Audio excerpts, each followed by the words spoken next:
તો મિત્રો આ અમારું પેન્સિલ્વેનિયાનું બહુ જાણીતું 1988માં બંધાયેલું વ્રજ ટેમ્પલ છે. સ્કલીકિલ હેવન સિટીમાં છે. અમારા ઘરથી લગભગ 100 માઇલ જેટલું આગળ છે, પણ આ બહુ પ્રખ્યાત મંદિર છે, ખૂબ જ સરસ છે. બહાર એટલો સખત વરસાદ પડે છે કે બહારનો તો નજારો લઈ શકાય એવો છે જ નહીં.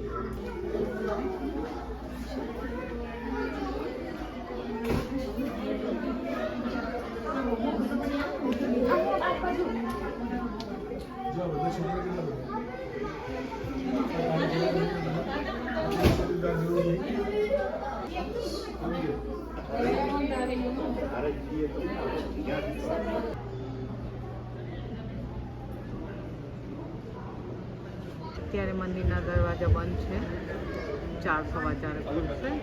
આ ખૂબ જ મોટું મંદિર છે, બહુ ચર્ચિત છે આ પેન્સિલ્વેનિયામાં.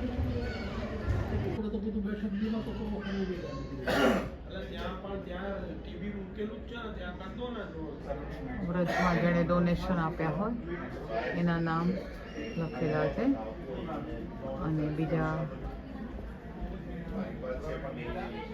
આખી લગભગ ભીડ ભરાઈ ગઈ છે, એટલા બધા નામો છે એના અંદર.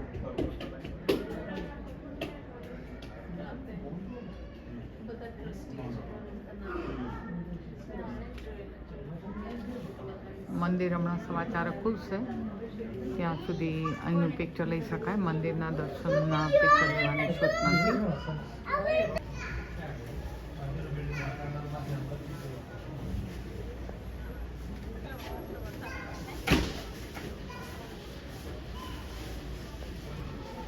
આ મંદિરનો આગળનો ભાગ છે, ત્યાંથી એન્ટ્રન્સ છે.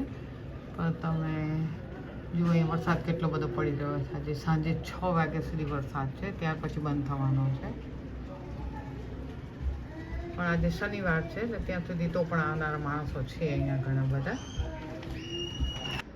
અહીંયા થોડાક અપાર્ટમેન્ટ છે, એમાં રાત્રિ રોકાણ થઈ શકે છે.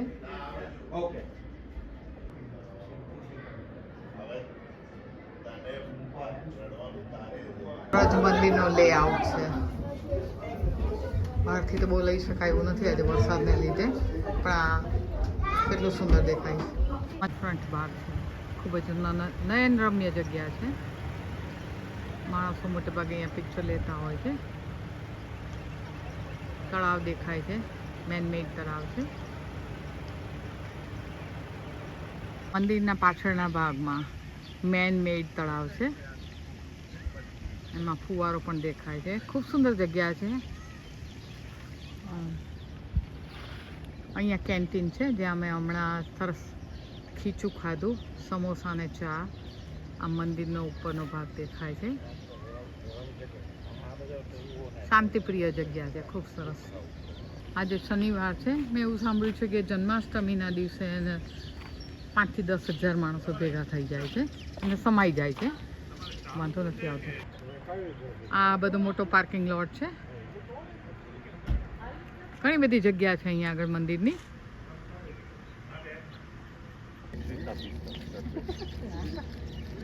મંદિરનો બીજો ભાગ છે.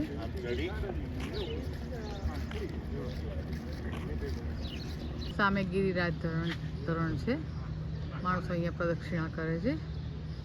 તો મિત્રો, બીજી કોઈ તમારી ફરમાઈશો તો કહેજો. પ્લીઝ લાઇક અને સબસ્ક્રાઈબ કરજો, અને કોમેન્ટ હેલ્પ કરશે મારા ચેનલને ગ્રો થવા માટે.